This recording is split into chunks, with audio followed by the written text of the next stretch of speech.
नमस्कार साथियों, स्वागत है आपका रघुवंशम अकेडमी के इस ऑनलाइन प्लेटफॉर्म पर। हमारा सांख्य कारिका का अध्ययन प्रारंभ हो चुका है।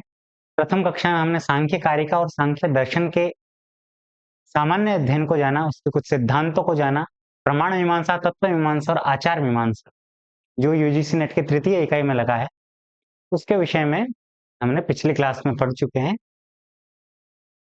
उस प्रसंग में हमने सांख्य दर्शन की और सांख्य कारिका की कुछ टीकाएं जो बहुत प्रसिद्ध है, परीक्षा में पूछी जाती है, उनके विषय में भी वहां पे हमने जाना। अब हम सांख्य कारिका का अध्ययन प्रारंभ करने जा रहे हैं। क्रमशः एक-एक कारिका को हम पढ़ेंगे, ठीक है? तो आइए शुरू करते हैं। पहली कारिका में इसका प्रयोजन बताया है, क्योंकि बिना प्रयोजन के तो कोई कार्य होता नहीं है ना। कहते हैं कि प्रयोजनम अनुद्देश्य मंदोपि न प्रवर्तते। तो वही प्रयोजन बता रहे हैं कि हमारा प्रयोजन क्या है। और इन्होंने जो प्रयोजन बताया है, वो केवल सांख्य का ही नहीं, सभी दर्शनों दर्शनों का यही प्रयोजन है। तो आइए जानते हैं।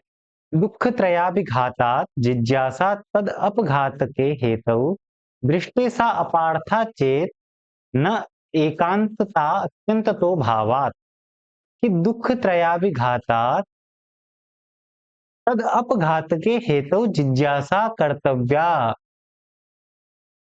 ये जो तीन प्रकार के दुःख हैं, उनको हटाने के लिए तद अपघातके हेतौ, इनको हटाने की हेतु से जिज्ञासा कर्तव्या, जिज्ञासा करनी चाहिए। ठीक है? और अगर आप ऐसा मानते हो कि दृष्टि सा अपार था, कि दृष्ट साधनों से वो दुख दूर हो जाएंगे, चेत न, तो ऐसा नहीं है।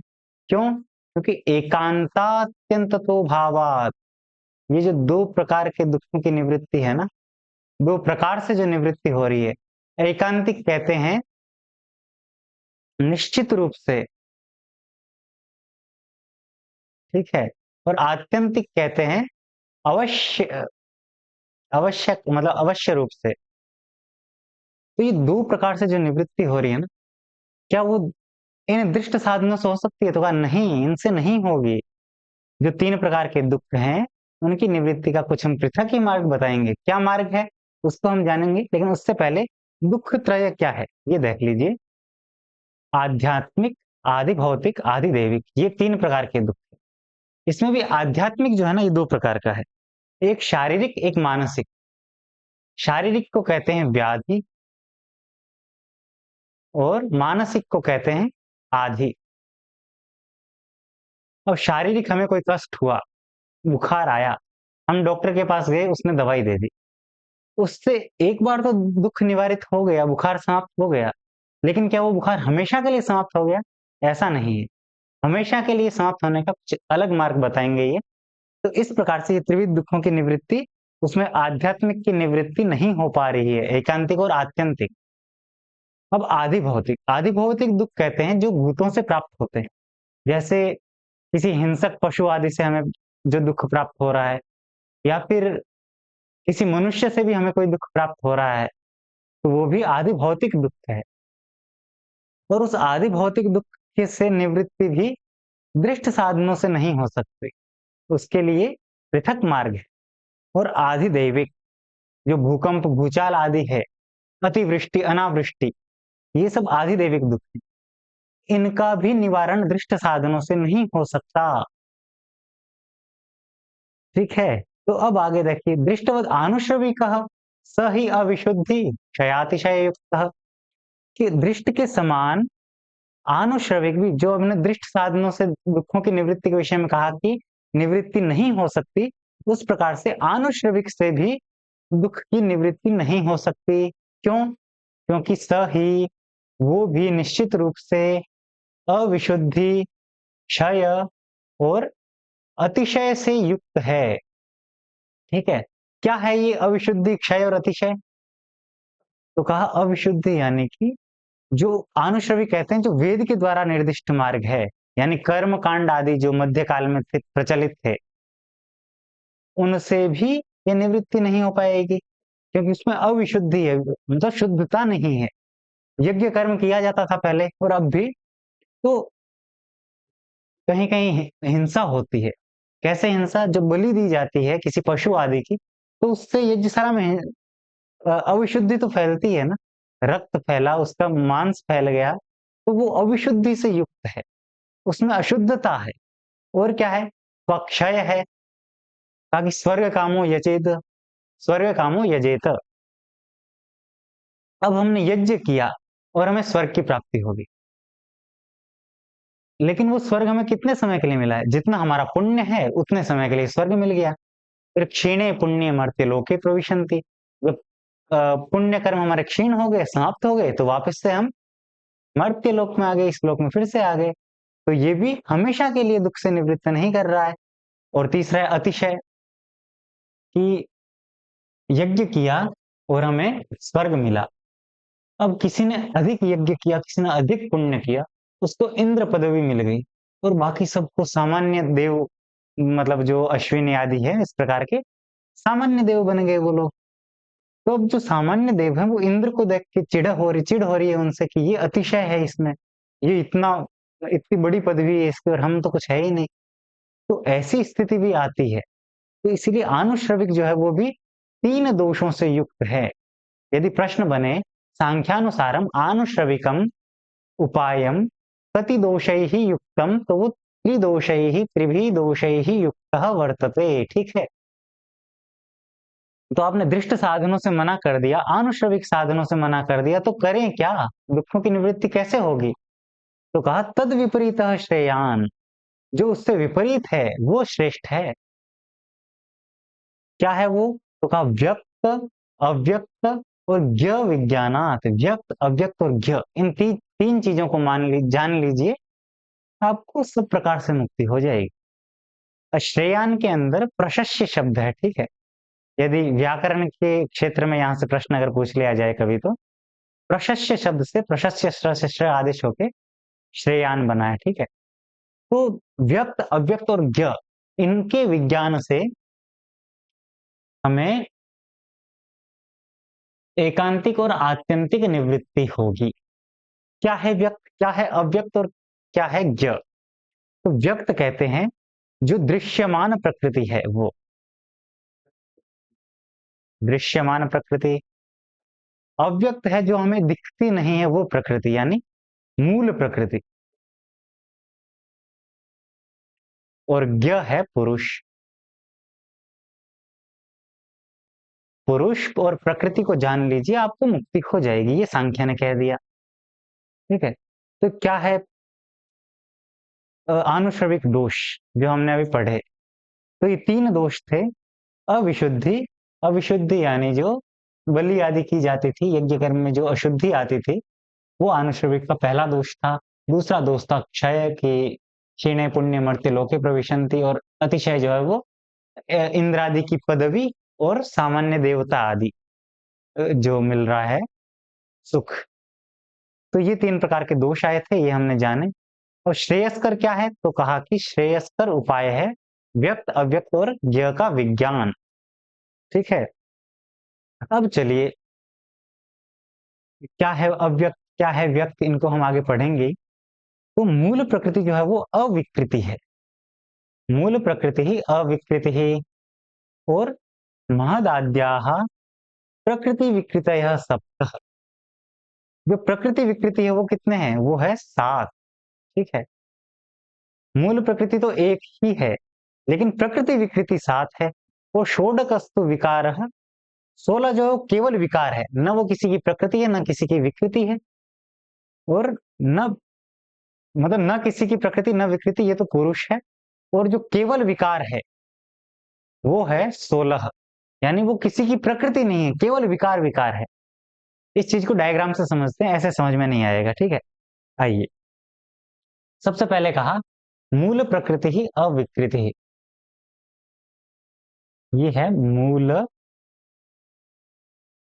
प्रकृति। मूल प्रकृति जो होती है ना, वो सत्व, रजस और तमस की साम्यावस्था होती है, वो विकार नहीं है किसी का। ठीक है? तो मूल प्रकृति जो है वो अपने आप में अविकृति है। और फिर कहा प्रकृति विकृतयः सप्त, कारिका को भी साथ में देखते जाते हैं। मूल प्रकृति अविकृति, क्योंकि वो सत्व, रजस और तमस की साम्य अवस्था है, इसलिए वो किसी का विकार नहीं है। फिर कहा प्रकृति विकृतयः सप्त, यानी कि जो प्रकृति भी है और विकृति भी है, ऐसी 7 चीजें हैं। कौन सी है वो देखिए। महत् मतलब इससे मूल प्रकृति से महत् उत्पन्न हुआ, महत् से अहंकार उत्पन्न हुआ और अहंकार से 16 चीज उत्पन्न हुई है, ठीक है। लेकिन उसको हम ऐसे जानेंगे, अहंकार से 5 तन्मात्र उत्पन्न हुए, ठीक है। अब ये जो 7 है, महत् पहला, अहंकार दूसरा और 5 तन्मात्र, तो 7 हो गए। ये जो है प्रकृति विकृति है। कैसे है प्रकृति विकृति? विकृति कैसे, पहले ये देख लीजिए, प्रकृति मैं आपको फिर बताऊंगा।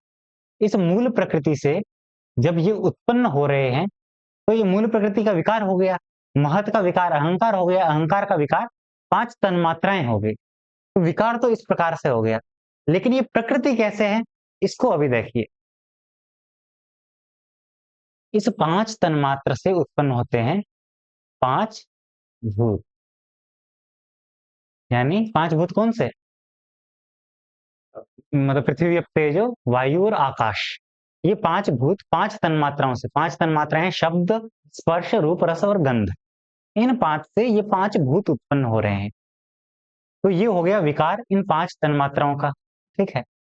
और अहंकार से 11 इंद्रिय भी उत्पन्न होती है, 5 ज्ञानेन्द्रिय, 5 कर्मेंद्रिय और 1 मन। मन जो है वो उभयात्मक इंद्रिय है, ज्ञानेन्द्रिय भी है और कर्मेंद्रिय भी है। तो अब इन 11 इंद्रियों से कुछ भी उत्पन्न नहीं हो रहा है और इन 5 भूतों से भी कुछ भी उत्पन्न नहीं हो रहा है। तो ये 11 प्लस 5 कितने हो गए? 16। ये 16 केवल विकार हैं, ठीक है। ये किसी की प्रकृति नहीं है, केवल विकृति विकृति है। किसकी विकृति है? तो इन 5 तन्मात्राओं की और इन अहंकार आदि की। तो ये जो 7 हमने पढ़े, महत्, अहंकार और 5 तन्मात्र, ये मूल प्रकृति की दृष्टि से तो, मूल प्रकृति के तो ये विकार हो गए, लेकिन 11 इंद्रिय और 5 भूत, इनकी दृष्टि में प्रकृति है। 5 भूत और 11 इंद्रियों की प्रकृति कौन है? 5 भूतों की प्रकृति होगी 5 तन्मात्र और 11 इंद्रियों की प्रकृति हो गई ये अहंकार। तो ये प्रकृति विकृति हो गए महत्, अहंकार और 5 तन्मात्र, ये 7, ठीक है।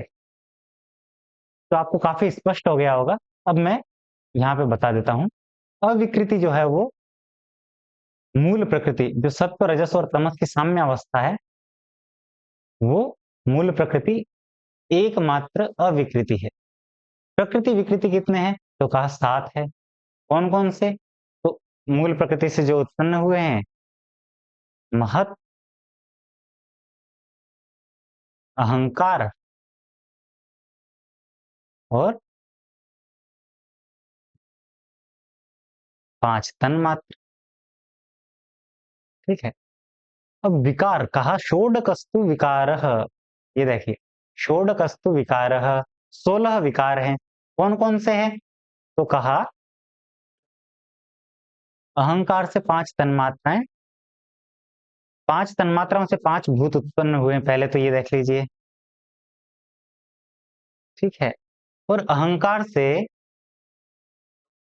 11 इंद्रिय उत्पन्न हुए, तो 11 और 5 कितने हो गए? 16। इस प्रकार से विकार कितने हो गए? 16 हो गए।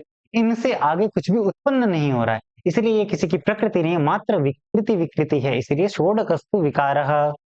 और न प्रकृति न विकृति वह पुरुष है, न किसी की प्रकृति है न किसी की विकृति है। ऐसा कौन है? मात्र एक पुरुष। तो ये हो गए हमारे 25 तत्व। 1 और 7 8, 8 और 16 24, 24 और 1 25, ठीक है। तो ये सांख्य के 25 पदार्थ तत्वों को हमने जान लिया। इनके बारे में विशेष विवेचन आगे आएगा, ये अगली कक्षाओं में फिर से पढ़ेंगे। अब ज्ञेय की सिद्धि, ये जो 3 थे हमने जाने अभी पीछे, ये व्यक्त, अव्यक्त और ज्ञ विज्ञानात्, इन 3 चीजों को जानने से, यानी ये प्रमेय है ना 3, ये 3 प्रमेय है, इन 3 चीजों को जानना है। और किसी भी चीज को जानने के लिए प्रमाण बहुत जरूरी होते हैं। तो कहा दृष्टम अनुमानम आप्तवचनम च सर्व प्रमाण सिद्धत्वात् त्रिविधम प्रमाणम इष्टम प्रमेय सिद्धि प्रमाणाधि, कि हमें तीन प्रमाण इष्ट हैं। कितने प्रमाण इष्ट हैं? तीन। कौन कौन से? दृष्ट, अनुमान और आप्तवचन। क्यों है ये तीन ही इष्ट हमें, बाकी क्यों इष्ट नहीं है? तो कहा सर्व प्रमाण सिद्धत्वात्, इन्हीं से सारे प्रमाण सिद्ध हो जाते हैं। जो अन्य 8 प्रमाण मानते हैं, ऐतिह्य, अर्थापत्ति, अभाव, संभव और उपमा, ये 5 छूट रहे हैं इसमें। तो ये 5 जो है वो इन्हीं 3 में अंतर्भाव हो जाएंगे, इन्हीं से सब प्रमाण सिद्ध हो जाएंगे, इसलिए हमें 3 ही प्रमाण सिद्ध हैं। आप प्रमाणों को मान क्यों रहे हैं? तो कहा प्रमेय सिद्धि ही प्रमाणाधि, जो प्रमेय है, जो ज्ञेय है, उसकी सिद्धि प्रमाण से ही हो सकती है। प्रमेय यानी ज्ञेय, क्योंकि ज्ञेय की सिद्धि प्रमाण से ही संभव है, इसीलिए हमें 3 प्रमाण इष्ट हैं। तो ठीक है, 3 प्रमाण कौन कौन से, ये तो हमने बता दिया। इनकी परिभाषा क्या है, कौन मतलब इसका लक्षण क्या है, तो वो बता रहे हैं।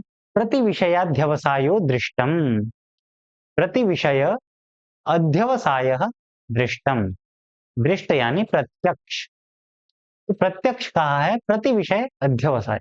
अध्यवसाय कहते हैं निश्चयात्मक ज्ञान, ठीक है, निश्चयात्मक ज्ञान जो है वो अध्यवसाय कहलाता है। तो प्रत्येक विषय के प्रति निश्चयात्मक ज्ञान जो है वो प्रत्यक्ष का लक्षण है। फिर दूसरा है अनुमानम। तो अनुमान कहा कि त्रिविधम आख्यातम, 3 प्रकार का कहा गया है, ठीक है, 3 प्रकार का अनुमान कहा गया है। लेकिन अनुमान का लक्षण क्या है? तो कहा लिंग लिंगी पूर्वकम, जो लिंग लिंगी पूर्वक ज्ञान होता है वो अनुमान कहलाता है, ठीक है।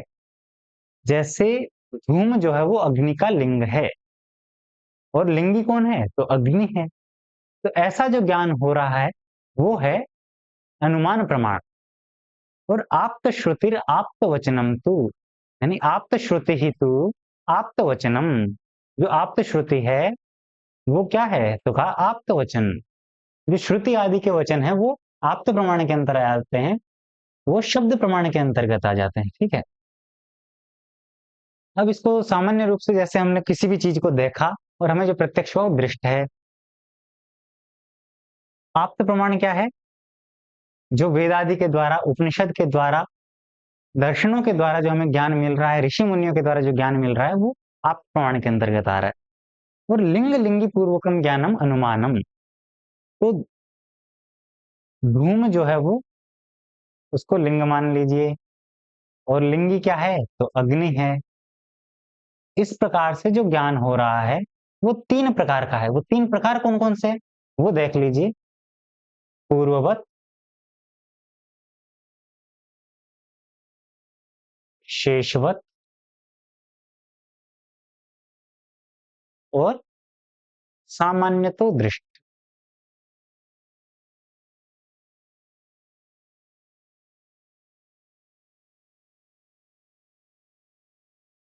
ठीक है। ये 3 प्रकार का अनुमान है। तो 3 प्रमाणों की हमने परिभाषा जान ली। इसमें से अनुमान प्रमाण के 3 भेद थे, उनको भी हमने देख लिया।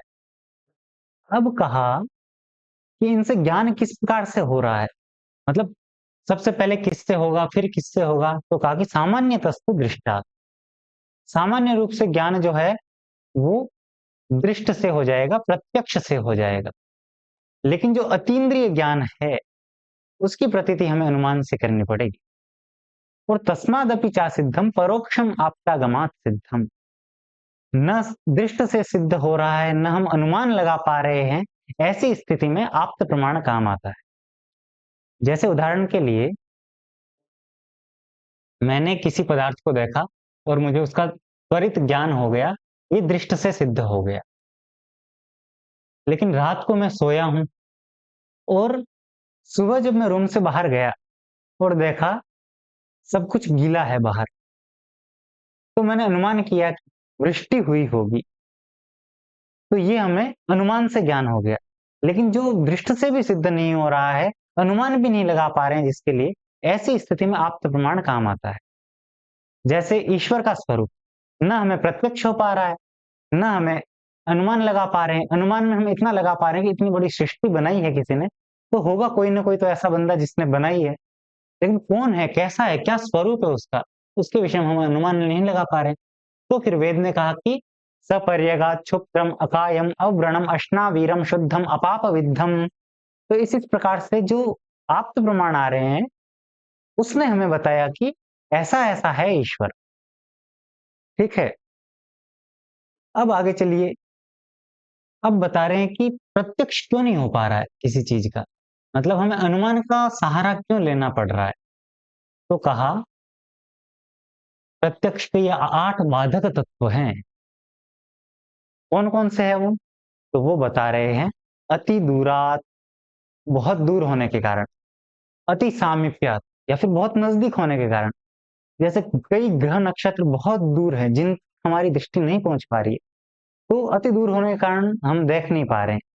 अति सामीप्यात, आंख में हमने काजल लगा लिया, तो क्या हम उस काजल को देख पाएंगे? नहीं, क्योंकि वो अति सामीप्य हो गया।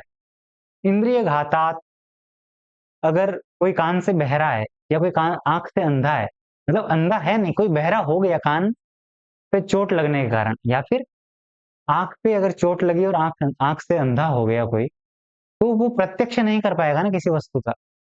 तो वो इंद्रिय घात होने के कारण भी विषय का प्रत्यक्ष नहीं हो पा रहा है। और कहा मनो अनवस्थानात, मन अगर यहाँ नहीं है, आप ये क्लास सुनने के लिए सामने लगा रखिए, लेकिन आपका मन अगर कहीं और है, तो मैं क्या बोल रहा हूँ ये आप नहीं सुन पाएंगे। क्यों? क्योंकि मनो अनवस्थानात प्रत्यक्षम न भवति। ठीक है, अब है सौक्ष्म्यात, अति सूक्ष्म होने के कारण। जैसे दही के अंदर बैक्टीरियाज होते हैं, लेकिन वो अति सूक्ष्म होते हैं, उसका हम प्रत्यक्ष नहीं कर पाते हैं। फिर है व्यवधानात, यदि व्यवधान आ गया, मुझे अगर इस कमरे से बाहर कुछ देखना है, तो इस दीवार का जो व्यवधान आ गया, उस कारण से मैं बाहर नहीं देख पाऊंगा। और अभिभवात, या फिर अभिभव हो गया है किसी चीज में। जैसे जो ग्रह नक्षत्र हमें दिख रहे हैं, वो ऐसा थोड़ा है कि दिन में विलुप्त हो जाते हैं, विलुप्त नहीं होते। तो सूर्य का प्रकाश जो है वो उन सबको अभिभूत कर देता है। सूर्य के प्रकाश के कारण हमें अन्य ग्रह नक्षत्र नहीं दिख पा रहे हैं। ये हो गया अभिभवात। और समानाभिहाराच, किसी समान पदार्थ में जब मिल जाएंगे, तो भी जैसे दूध के अंदर हमने पानी मिला दिया, तो क्या हम पानी का प्रत्यक्ष कर पाएंगे? नहीं कर पाएंगे, केवल अनुमान लगा पाएंगे कि हाँ इसमें पानी काफी मिला हुआ है। तो इस प्रकार से ये 8 बाधक तत्व हैं प्रत्यक्ष के। ठीक है, जिनके बारे में हमने जाना। अब कह रहे हैं कि जो मूल प्रकृति है ना, मूल प्रकृति जो कि अविकृति है, उसका हमें प्रत्यक्ष क्यों नहीं हो पाता है? वो अव्यक्त क्यों है? ये मूल प्रकृति जिसको हम अव्यक्त के रूप में आगे पढ़ने वाले हैं, वो हमें दिखती क्यों नहीं है, क्यों प्रत्यक्ष नहीं होता? तो कहा कि सौक्ष्म्य तद अनुपलब्धि ही न अभावात, उसका अभाव है इसलिए उसकी उपलब्धि नहीं हो रही है, ऐसा नहीं है। वो प्रकृति अति सूक्ष्म है, अति सूक्ष्म होने के कारण उसकी उपलब्धि नहीं हो पा रही है, उसका अभाव है, ऐसा नहीं है। ठीक है, उसकी उपलब्धि हमें कैसे होती है? तो कहा कि कार्यतः तद उपलब्ध है, उसकी उत्पत्ति, उसकी उपलब्धि, उसका ज्ञान हमें कार्यों से होती है। सूक्ष्म है इसलिए हमें उसकी प्रतीति नहीं हो रही। और उसके कार्य क्या है?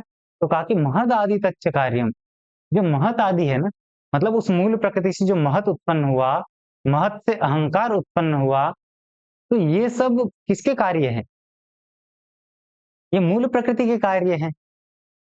तो इसीलिए उसके इस महत आदि कार्यों से हमें इसकी उपलब्धि ज्ञात होती है। प्रत्यक्ष तो हम नहीं कर पाएंगे। ठीक है, और ये प्रकृति जो है वो स्वरूप भी है, विरूप भी है। मतलब ये जो प्रकृति, व्यक्त और अव्यक्त दो प्रकार की प्रकृति है ना, व्यक्त और अव्यक्त। अव्यक्त यानी मूल प्रकृति, और व्यक्त यानी जो हमें दृश्यमान प्रकृति जो दिख रही है हमें, ये स्वरूप भी है यानी समान रूप वाली भी है, और विरूप यानी अलग अलग रूपों वाली भी है। जैसे समान रूप के लिए आगे कारिका आएगी कि त्रिगुणम अविवेकी विषय सामान्यम अचेतनम प्रसव धर्मी व्यक्तम तथा प्रधानम तद विपरीतस तथा च पुमान। तो ये साम्यता बता दी इस कारिका में कि इस प्रकार से मूल प्रकृति और जो दृश्यमान प्रकृति है, ये दोनों समान है। और ऐसे ही एक कारिका देके उसके अंदर दोनों में क्या-क्या भिन्नताएँ हैं, ये भी बता दिया गया है। तो सारूप्य और विरूप्य जो है वो आगे हम अगली क्लास में उसको पढ़ेंगे। कल की क्लास में पहले हम पढ़ेंगे